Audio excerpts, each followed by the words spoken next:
Welcome to Diversity Conversations, where we engage in thought-provoking dialogue to identify leadership solutions to today's most challenging conflicts. Streamed live each week, Saturday 9:30 a.m. to 11 a.m. Hosted by Diversity, Equity, and Inclusion Strategist and CEOs Eric Ellis and Tommie Lewis. Join us and add your voice to this engaging diversity conversation. Good morning, Greater Cincinnati, Northern Kentucky, the United States, and the world. My name is Eric Ellis, and I'm the president and CEO of Integrity Development Corporation. And I'm joined this morning by my good friend and brother, Tommie Lewis, president and CEO of Make It Plain Consulting. Good morning, Eric. What up, T? What up, man? How you doing? Doing good. It's a beautiful Saturday morning Yes, again. sir. Yes, sir. We're already in the middle of November. Hard to believe, man. First part, Right. Middle. Right. But it's great as we are wrapping up the fourth quarter of 2025 with some new initiatives, but the work continues. Man, the work continues, Tommy. There's so much going on in the world, and you and I are basically just kind of pulsating on the side, waiting, saying basically, Coach, check me in. Yes, sir. Check me in, Coach. I'm ready. Yep. I'll tell you, things are a bit on fire. And Tommy and I are firefighters. Now, I missed you all last week. I was in Cassopolis, Michigan, Elkhart, Indiana, with a dear family friends of mine and our family, the Goins family. Mr. Goins, William Goins, passed away at 90 years old. And Tommy, so I went there to kind of be with the family. And it was one of the most powerful events that I've ever attended, Tommy. Community, I don't like funerals. Probably one of the few that I'm going to show up for is the one of my own. Yeah. But beyond that, and if I can miss that, I'm trying to hold that off as long as I can. Yeah. But I don't really like doing funerals. But I tell you that family is such a golden family and has meant so much to us. They moved to Forest Park in 1979. 9 children, 3 girls, 6 boys. The first thing I heard about the Goins family was there are 2 girls up at the basketball court whooping up on the guys. Wow. And I went there, man, and Denise Goins was just doing guys in. I mean, she was a heck of an athlete at 6 feet tall. She was a basketball player at Kentucky State, also played volleyball. Met her and her sister. Beautiful, and then met all the brothers, man, and just watched the twins grow up from middle school to high school. Watched them all the time. David Goins, Danny, all of them, man, just a beautiful family. And so I went there to be with them. And man, people sat around and told stories. But one of the most powerful things that I saw, Tommy, was the power of a quiet life. Mr. Goins never said much. I saw him for years, and he would just be almost like over in the corner, just sitting back. But he was like the foundation. That's how I describe him. People, we don't notice the foundation, but it's what's holding us up. And that's who he was in that family. He was the foundation. And people talked about he would, take you out to the farm, and he would just fish. And he'd go out there fishing for 6, 7, 8 hours. Wow. The twins said during the funeral that they counted up, their family had taken in over 100 people over the course of their lives. 100 people. Just took them in. They came and lived with them for a period of time. And what I saw, I knew this firsthand. I saw people that were strung out on drugs, that the treatment facilities had given up on them, that didn't work for them. And I saw Mr. Goins and Miss Goins really pray for him and take him out to the farm sometimes. And they would be out there fishing. And one of the young men said, I thought he was fishing for bluegill. I didn't know he was fishing for people. Oh, wow. And he would have them building houses out there. Yeah. And Reverend Chris Pittman now is a phenomenal pastor in Savannah, Georgia, because they rescued his life. And I just heard that over and over and over again. And they feel like my family.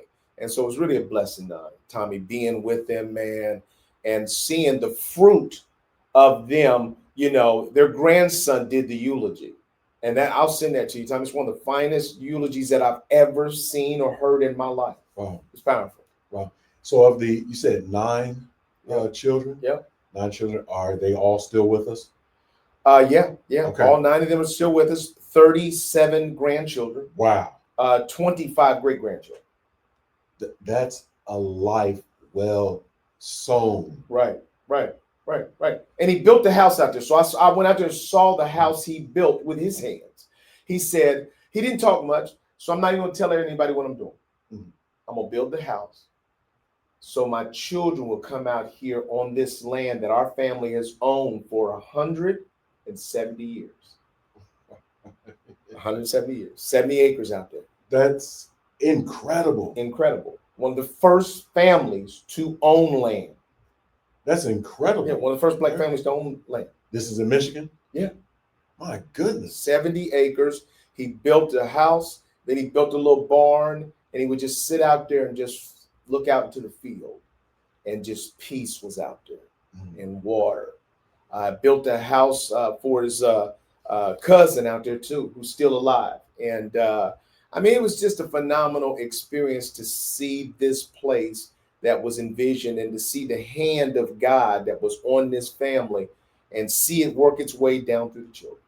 Yeah, my sincere condolences, prayers, and peaceful wishes to the Goins family and all of those other combined families, the 100 plus that they've touched over the years, because the folks that they touched had families as well. Right. That the Goins family reputation permeates through their respective families. Right. And so if there's a 6 degrees of separation and you touch 6 people, then those 6 will touch 6 or even 10. It is unfathomable how many lives that man and his seeds have touched. Right. It's unfathomable. Right. As I'm just sitting here listening to you, to take folks in, to have a nuclear family that's large. Right. Right. And the humility that has shown up in a 90-year life, which is a job well done. Oh, this didn't say anything. I've never seen anything like that in my life. A person who was quiet, and what he did, Tommy, here's what I observed and picked up from the funeral. All he did was sit around and see what pieces were missing. Because when you're an introvert, you're not talking, you're observing. And he saw John Curtis. Nobody was going to his game, so he just went to his games.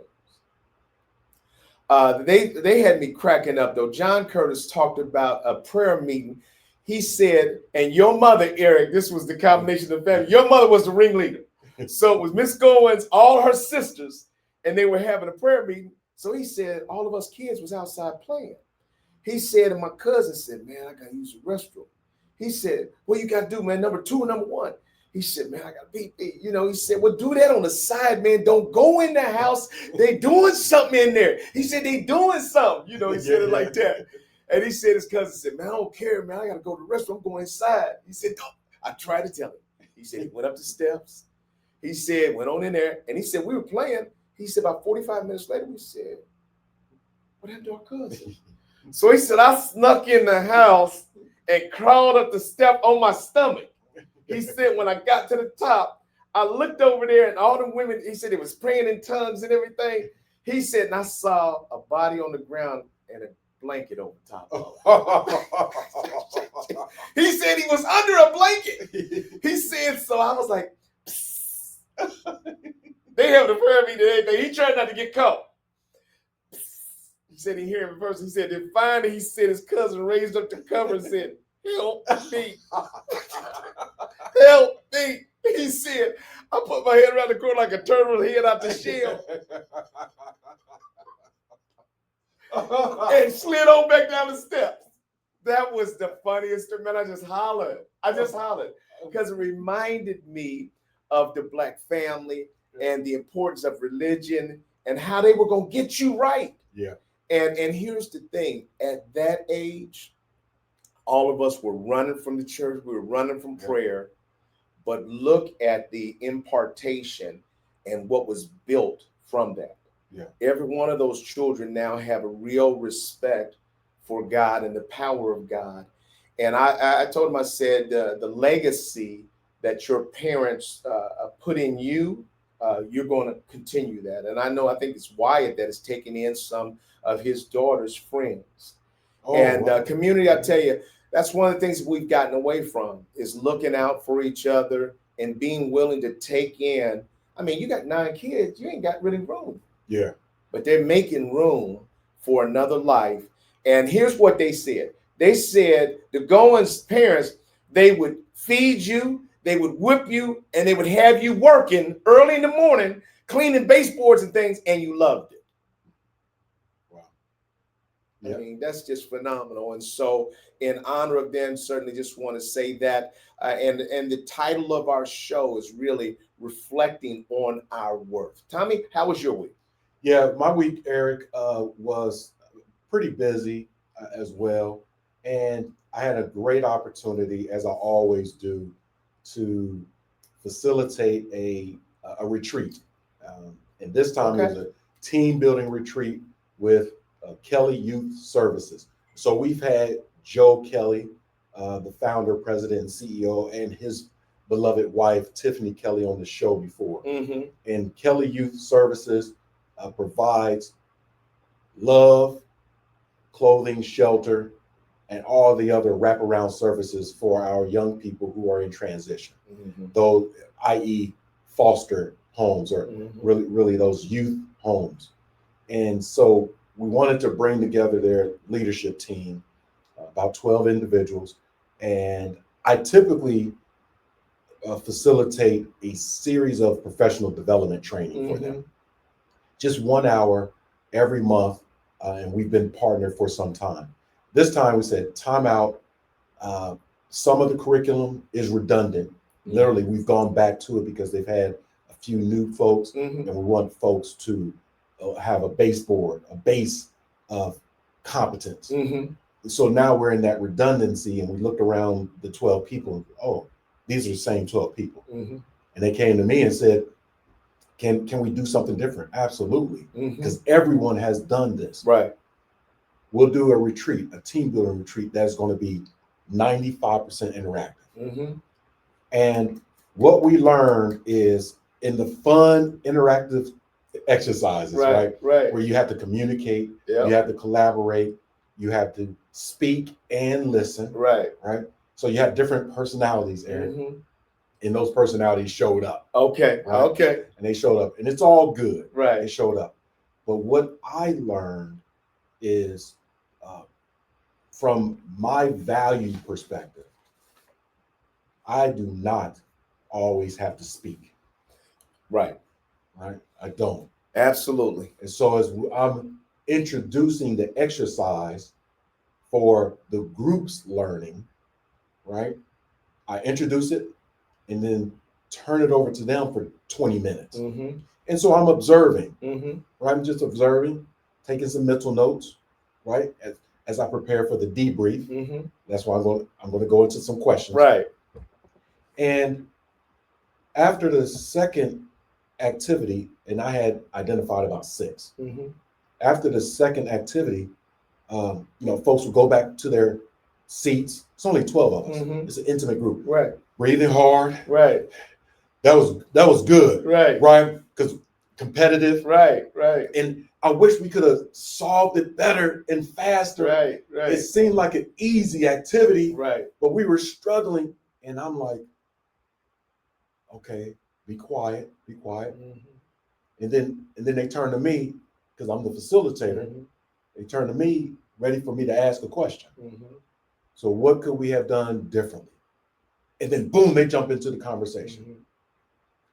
And what I learned, again, by my value and my worth, is that allow people to be in their own journey. And your journey might be different than theirs. And if it is, Eric, if your journey is different than the people that you're interacting with, Mhm. then your advice to them is coming from your perspective. Right. Absolutely.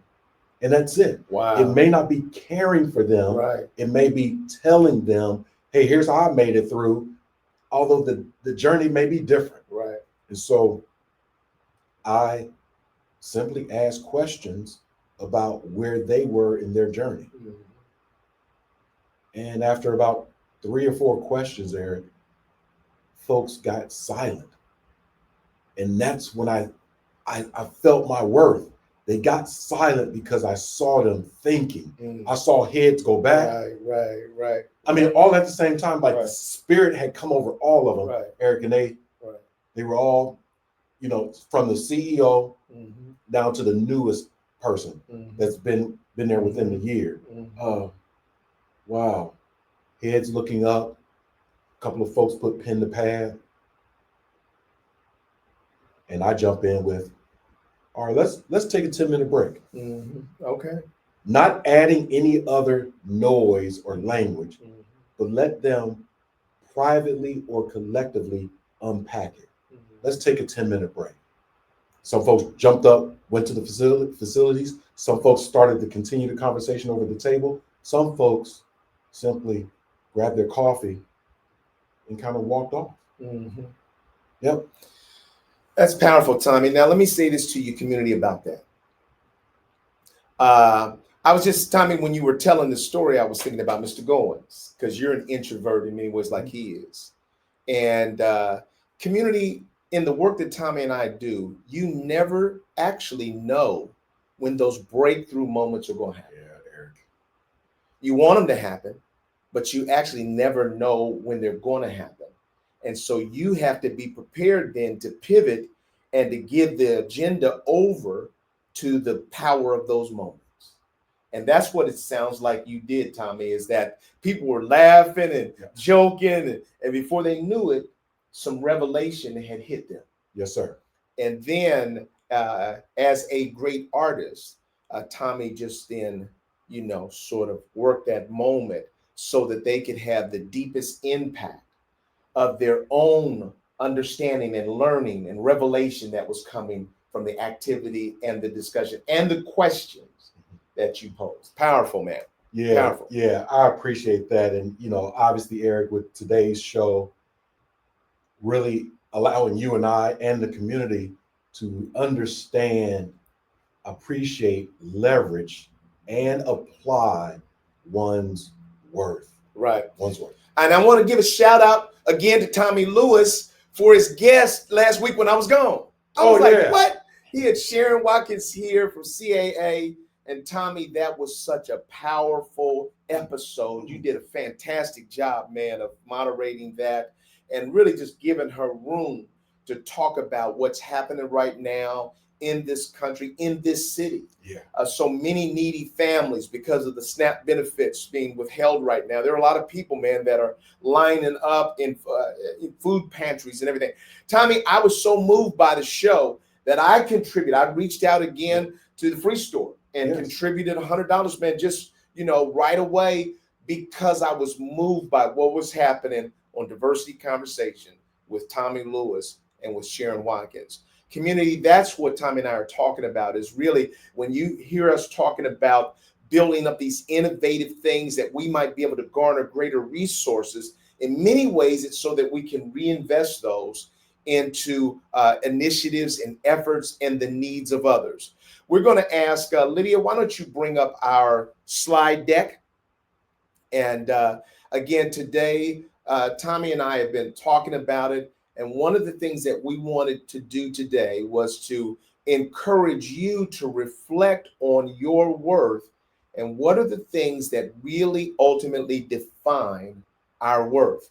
We also want to ask you, community, to weigh in and say something in the chat about what you see as the value and the worth of Diversity Conversations. Tommie and I have been doing this for 7 years. Tommie, how many episodes do we have now?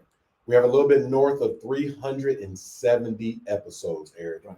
370 episodes. This is every Saturday. At times we run a rerun or a pre-recorded episode. And so who would have thought, Eric, that 7 years Right. ago, when you asked me to be a part of it, as you often kid, I quit before you can get the opportunity. But I was on one way up to do it too. Oh, Tommy beat me. I guess I got to stay in the seat for a minute. God called us back. Yeah. Engaged a great producer. Producer got busy and engaged another great producer. Yeah. And so the show continues to grow. And where we are now is really trying to reflect on our worth. Right. Eric, again, we have video record, we have audio record Right. of what has happened, Right. what's been done. Right. However, in our growth, we still have need as well, right? And so before we want to jump in as well, we'd like to invite our community to like and subscribe, right? And that's part of this process here. We need you to like our site and subscribe, because we're trying to achieve our own goal to stay with you and have these conversations. Right, right. And so let's go to the next slide. And so as we open up, so Tommie Lewis and I are going to be rolling out, starting today, our Diversity Conversations campaign. Just like if we were a public television station or anything else, Tommie and I have invested all of our personal resources into the development of Diversity Conversations to this point. But we really want to go to the next level. And we want your help and your participation in trying to help us get there. We do have a target of $10,000 is the number that we want to try to raise over the rest of this month. There are 3 objectives that we've identified. The first one is to elevate global reach and influence. We want to position Diversity Conversations as the world's leading inclusion podcast by expanding our global audience and partnerships.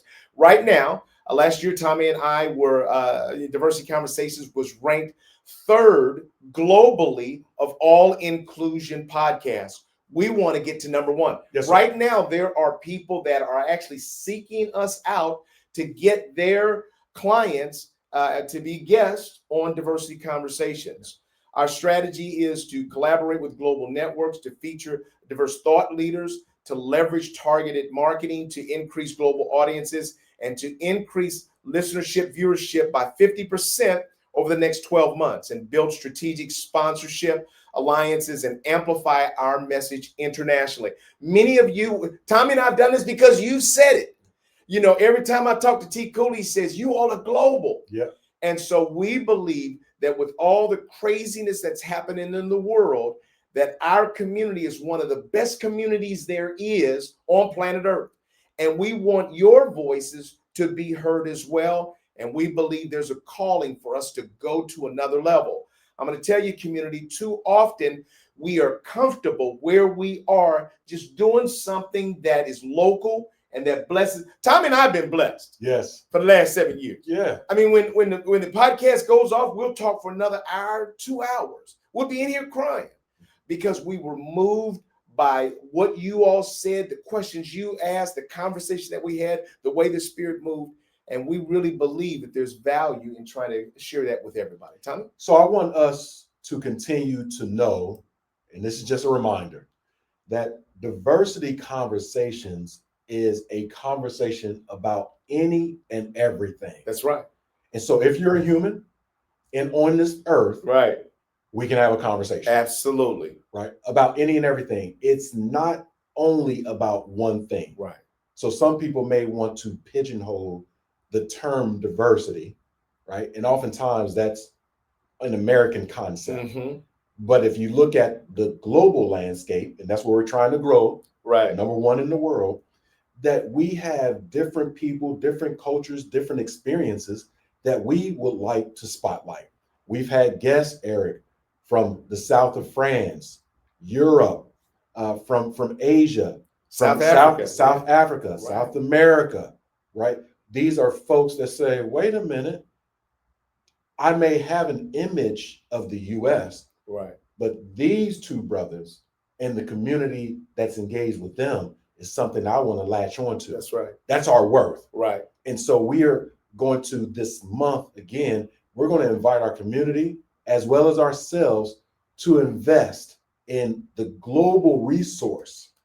We're sharing businesses and connecting people with businesses, businesses with other resources to the community, just like our conversation last week. And that's what we do at Diversity Conversations. Right.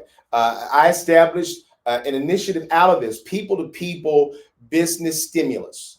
And really, we are focused on trying to help other businesses grow. So we want you to benefit from many of the things that we're talking about, the things that we are doing. Lydia, why don't you bring up your comment there so that the community can see that? Just talking about what you see as some of the value of Diversity Conversations. You provide wise information for us to navigate in life, in business, in family, to reflect within and to be a better version of ourselves. Right, right. I love this, Eric. Folks are joining us by way of our video platform, such as YouTube, etc. Others are listening to us on Apple, on Spotify, etc. However you receive the information that either you can use or you can share with others that they can use, that's what this is all about. Sharing information that can help us in business, in family, and in life. And we feel a conviction that we are going to prove to the community and the world the value of collaboration and the value of not selfishly holding on to even your own resources. Lydia, one of the things that I've recommended you to so many people to do production on their podcast because Tommie Lewis and Eric are not just trying to hold on to the great gifts of Lydia just for Diversity Conversations. We want her to scale up her business and be a blessing to others who are trying to initiate podcasts. This is the concept. This is one of the concepts that Tommie and I want to leave with our community, because many of you believe this, is that together, we don't have to look at Washington for anything, whether it's Republicans or Democrats.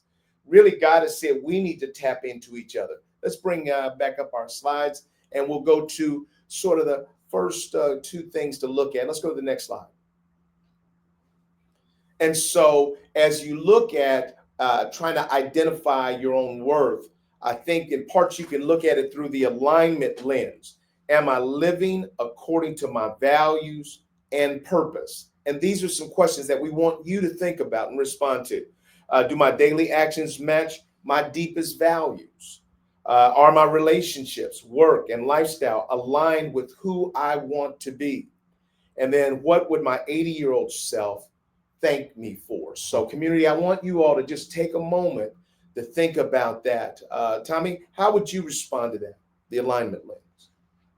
Eric, I'm finding myself more and more unable to get away from myself and who I am. So here's the real story. A series of scenarios have been happening in my home where the Tommie Lewis Sr. in me would have drawn a hard line, right? That would be the person who would now, if he was still with us, would be 85 years old. He would draw a hard line, Eric. And I drew a dotted line. Right. I did. The events that happened in my home was unforgettable to me. And so there was some separation. Folks left the house. I made some investments that the person could be away.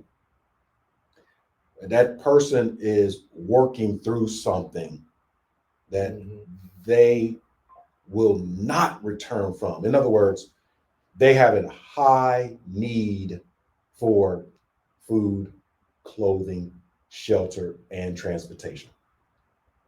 And so I was asked in a very interesting way to bring this person back.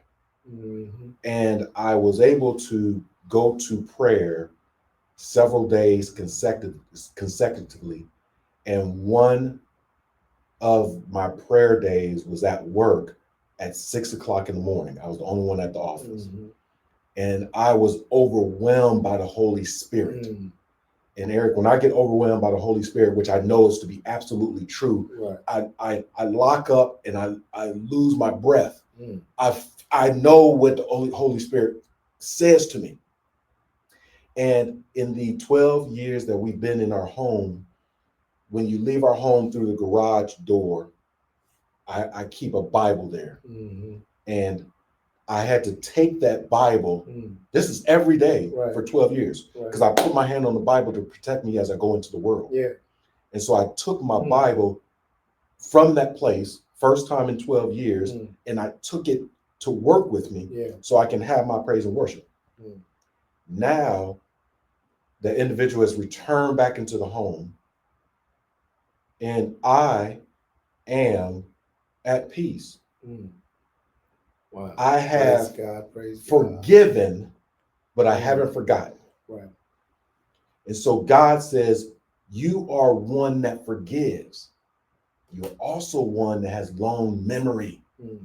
That's why you're a historian, Eric. That's what he told me. Right. So I have not forgotten. Mm-hmm. I absolutely know the details, but I'm not going to be burdened with my own accountability to block my own blessing, because what I have in abundance, God says it is for you to share.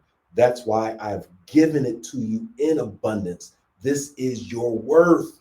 For what you give away, I've given to you, and I will give you more in abundance. So help this child, right? Because God has told me that even in the 12-year-old home, it is not the last place. Even in the current state of my heart, mind, and body, it is not the last place. It's where are you going? How do you get there? And how long will it take? God says, I am where you're going.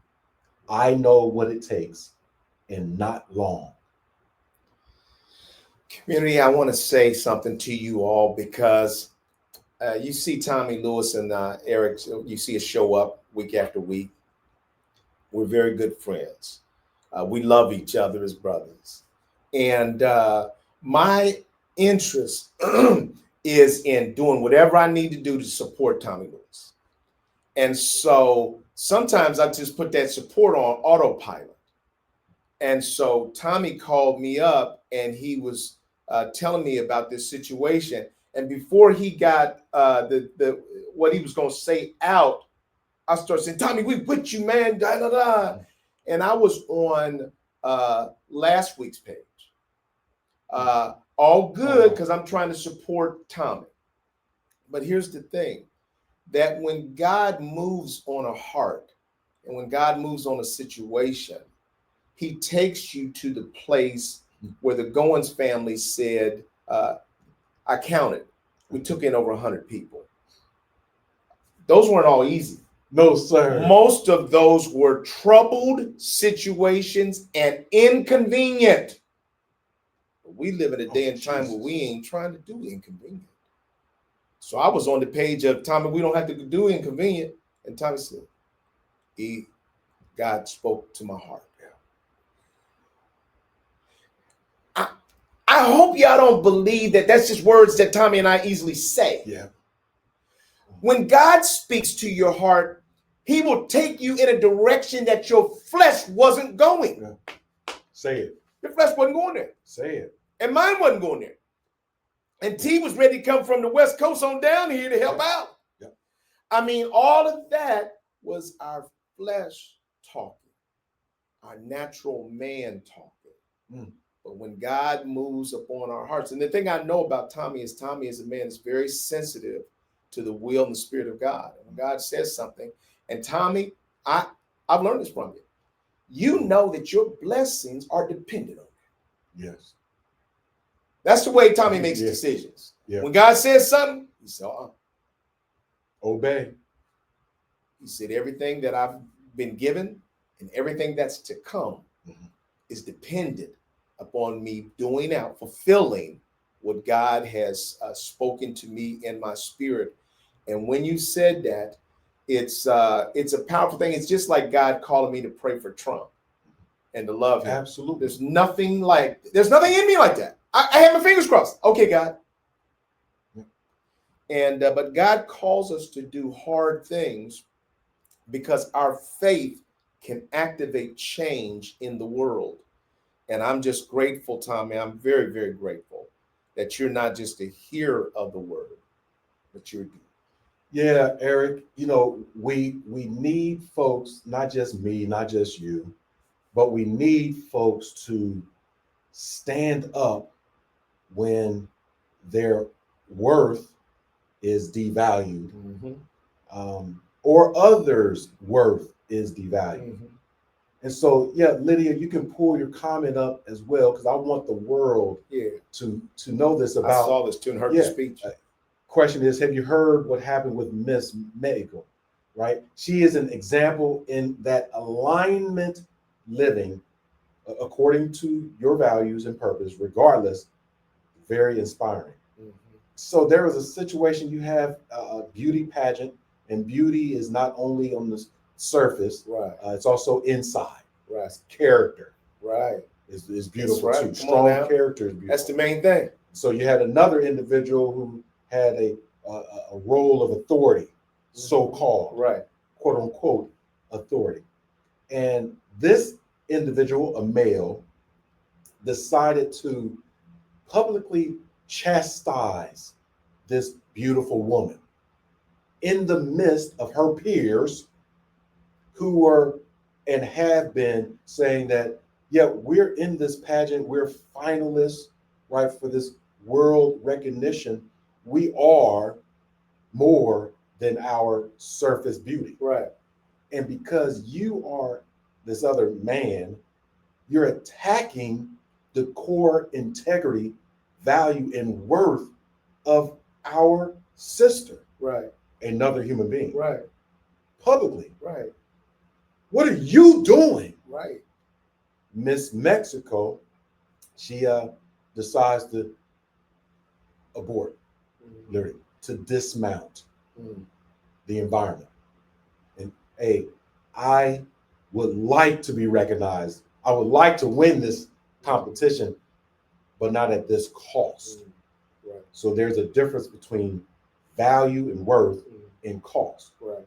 And so when she says the cost is not worth my value, she left, and her peers said, me too. Yeah, so they all just dismounted the event or that situation. They all left later. And so the power of one's worth, when you know your own worth, that's good, Tommy, and you're able to articulate your own worth, you behave in the way of your own worth. Other people see that you know your worth, and are inspired. Thank you, Lydia. They're inspired to tap into their own worth. Doing something bigger than yourself. And the world now knows, oh, these women in a beauty pageant, if you will, are absolutely beautiful through and through. Right. So with my story, Eric, and yours, my story is that I'm a work in progress. God has made me beautiful in his eyes. I know that. I also know that I know who I am. Even when others around me may think or say something differently, because they do not know my journey to now. That's my worth. Yours as well, Eric, your journey to now. Others, our community, your worth, your value is everything in your past that allow you to learn the lessons for now that you can now apply for tomorrow. Because if you do not apply the lessons learned, right, then you are devaluing your own worth. You're not getting your own return on your own investment.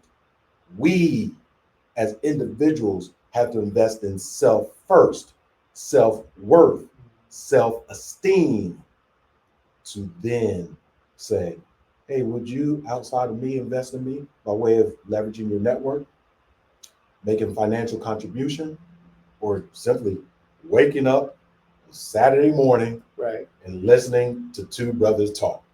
Right.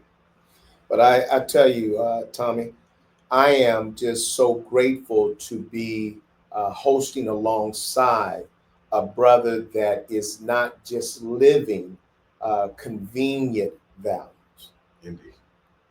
When you are tuned in to God, His will, and what He's called us to do, it is sometimes very much inconvenient. And I watched this I had a front row seat to watch this situation. And so when Tommy came back to me and did a reverse, I know this because he was honoring the Spirit of God and the kind of love community that we need to demonstrate. That's the way we're going to get out of the mess that we're in right now. Yep. God has said to me that love is stronger than hate. And so I'm just so grateful, man, that you allowed love to surface. And my belief and my prayer is that God's going to bless you 100-fold, and that young man, and the entire situation, because of the character that you used when nobody else was watching. That was an individual call that you made. You made the call.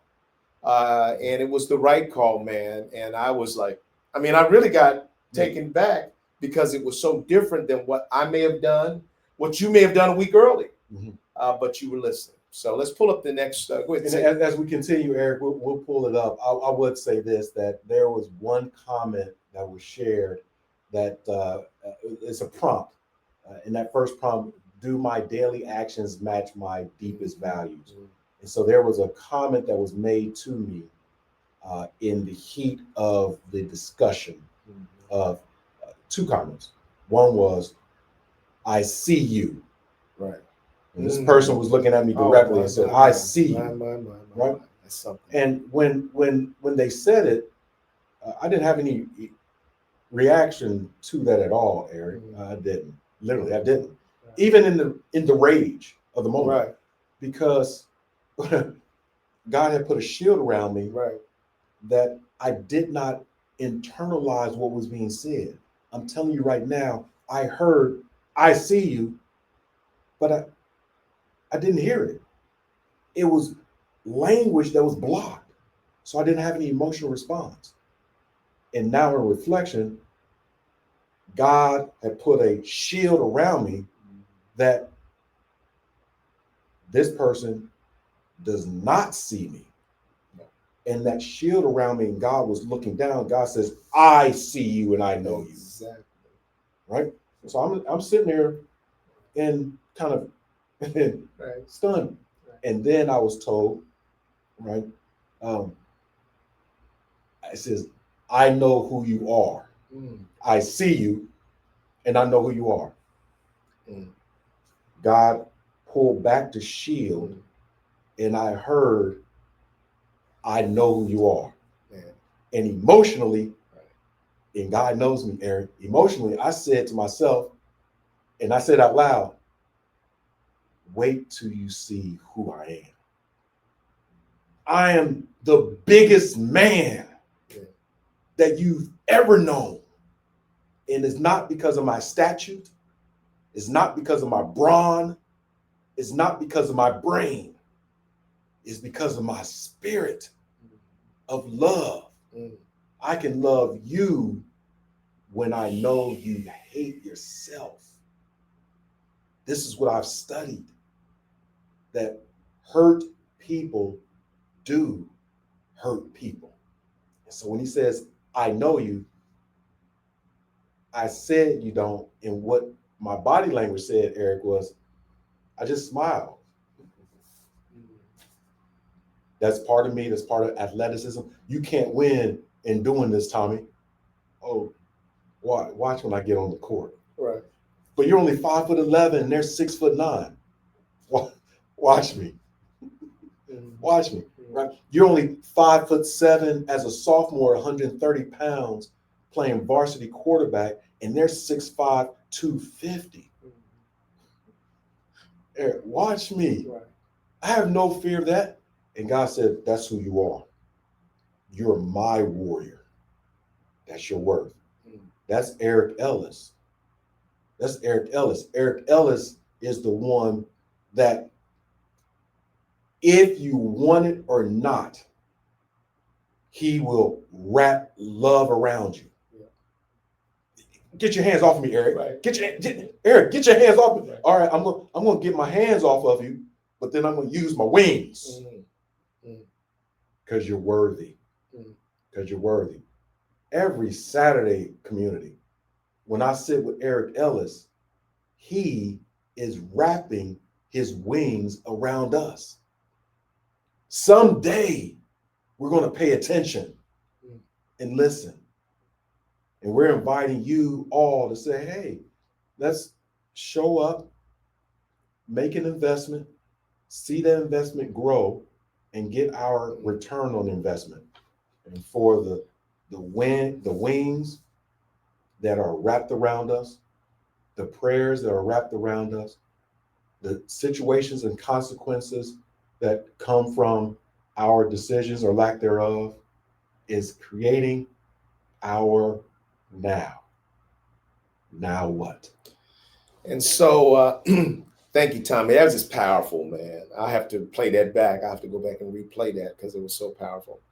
But I was sitting here thinking about Satan coming before God in his arrogance.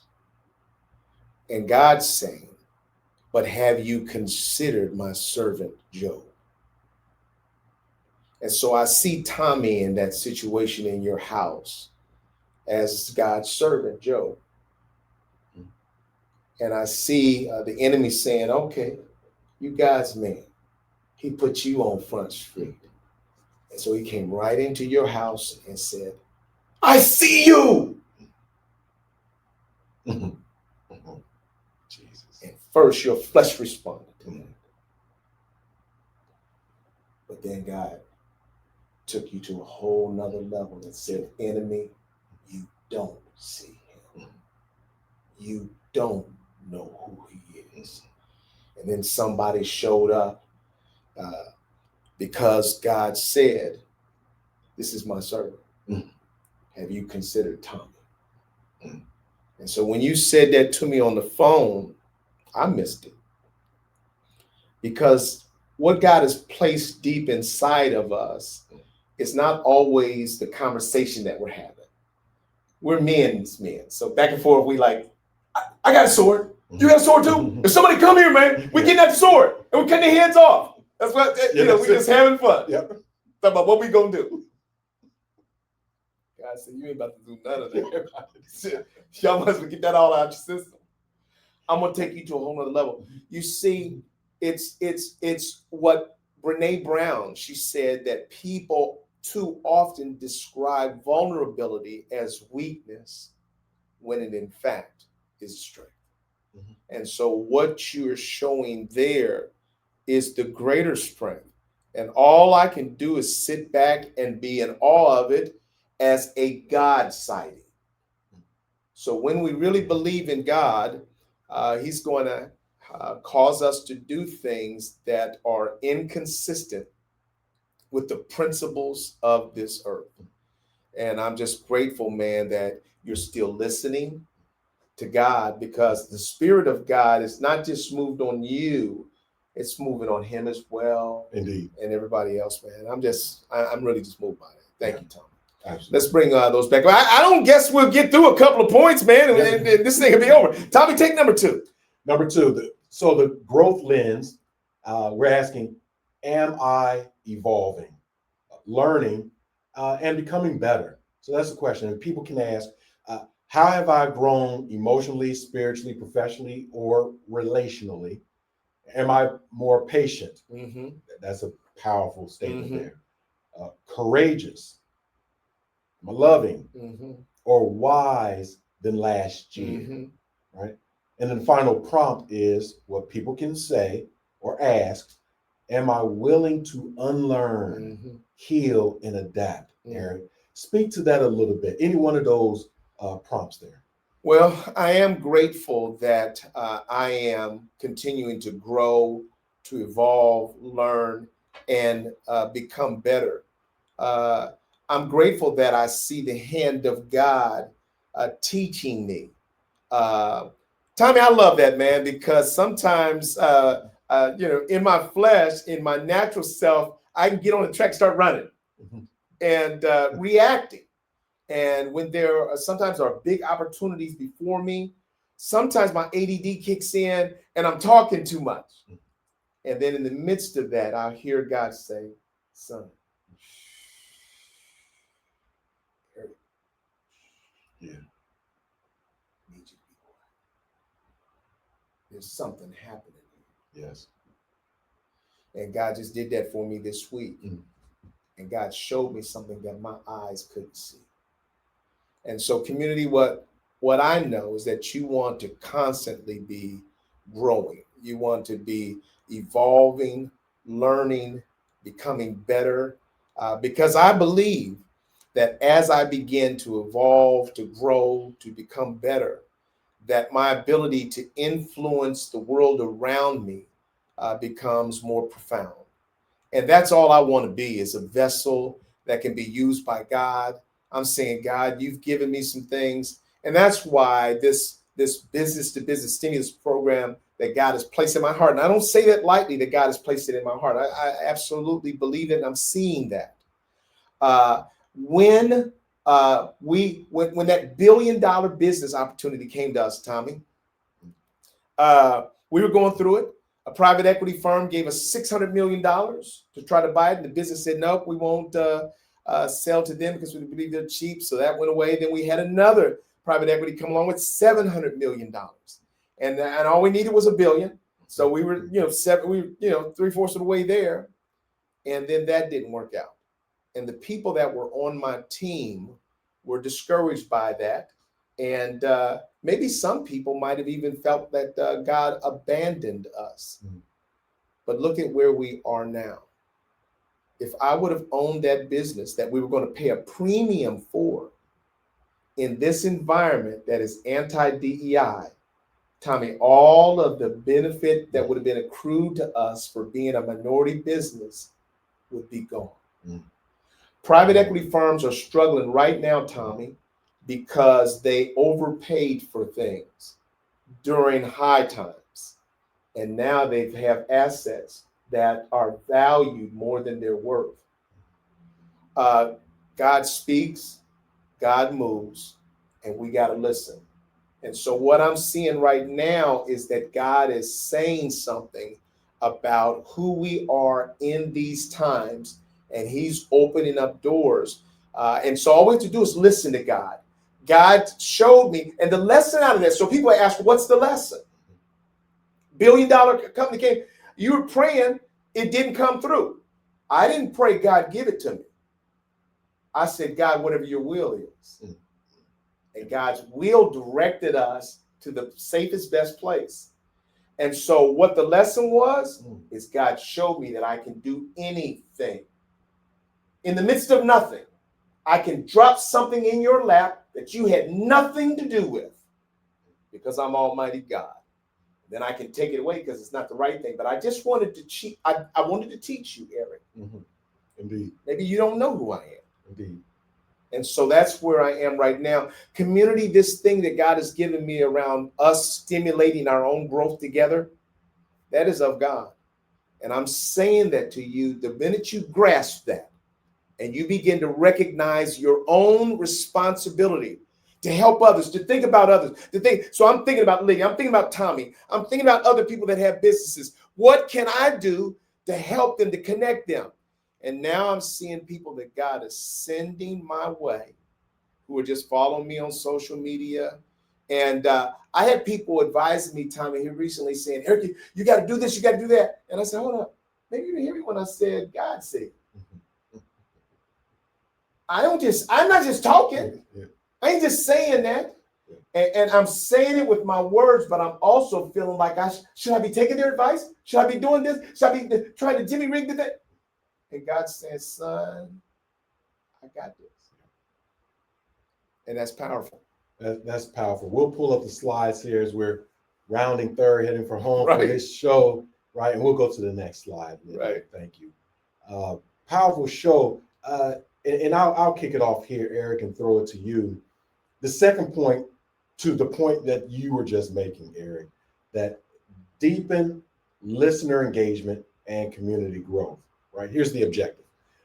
Again, this is the Diversity Conversation Sponsorship Campaign. We're teeing you up, community, right, for an ask, right? And we'll make that happen next week, and you'll be able to, access a QR code, et cetera, to make your contribution. I know that you value diversity conversations, and we just want to ask you to donate, right? To keep the lights on, to keep the production where it needs to be, to keep our own growth. And so we want to deepen listener engagement and community growth. Here's the objective.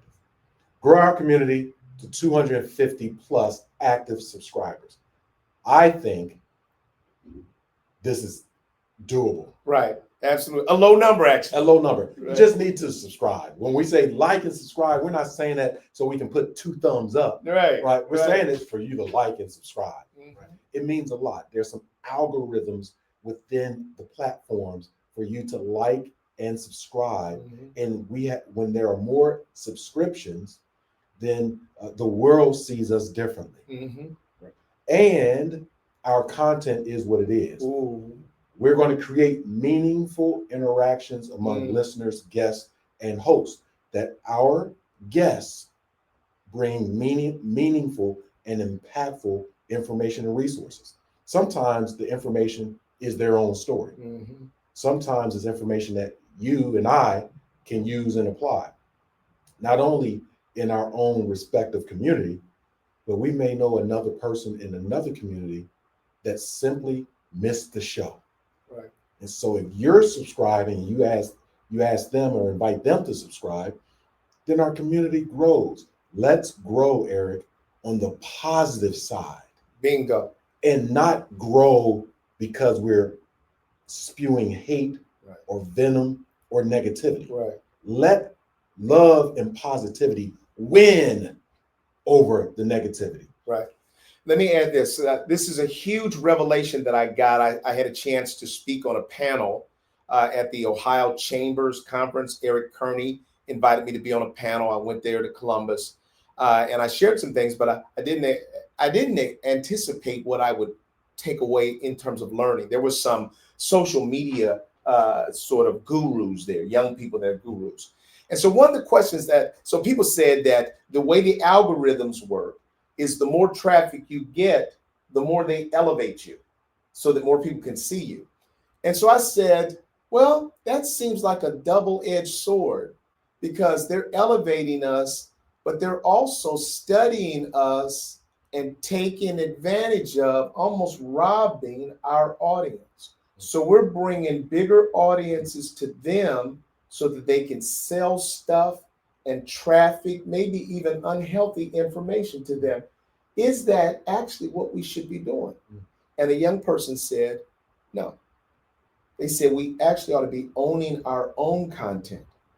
And so she says that what we're doing is working on building and owning our own communities. So we send it out through our websites and through other means so that we can ensure that we're owning our community and nobody else gets to sell to them or abuse them. Wow. And I thought, oh my goodness, I never thought about it that way. So community, as we think about our growth, Tommie and I are going to also think about how do we own our own spaces, and nobody else gets to benefit from you all, that we get to benefit from each other and be able to speak to each other, influence each other, and protect each other from all the other craziness that's out there. Yeah, that's good stuff, Eric. Yeah, that's what I thought. Yeah. I was like, whoa, never thought about it.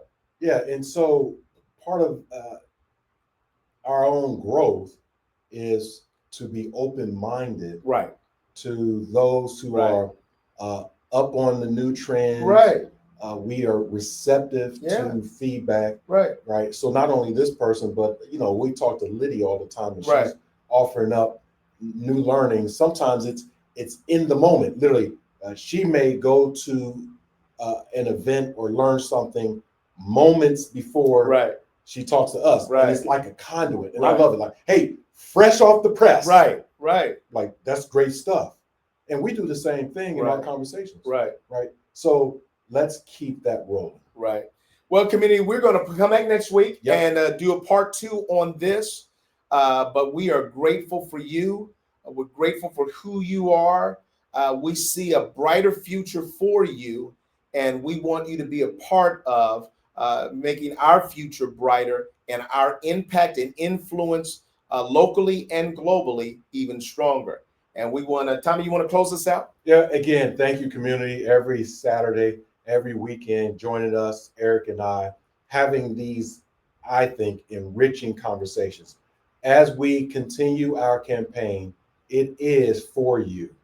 It is for you. And so we would love to have you appreciate us and our time. It's not about greed. It's not about anything outside of let's keep this thing going and growing so that we can touch more, do more, and be more. Thank you for joining us. Please join us again on another episode of Diversity Conversations. Bye now. Love you. Take care of each other.